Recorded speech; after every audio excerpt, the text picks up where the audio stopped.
حال دنیا را چو پرسیدم من از فرزانه،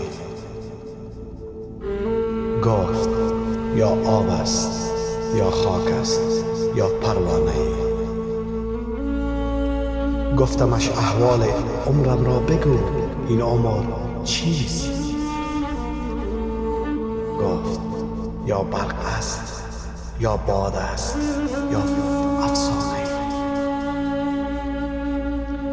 گفتمش اینها که میبینی چرا دل بسته اند؟ گفت یا خوابند یا مستند یا دیوانه. گفتمش احوال جانم را پس از مردن بگو. گفت یا باغ است یا نار است یا ویرانه.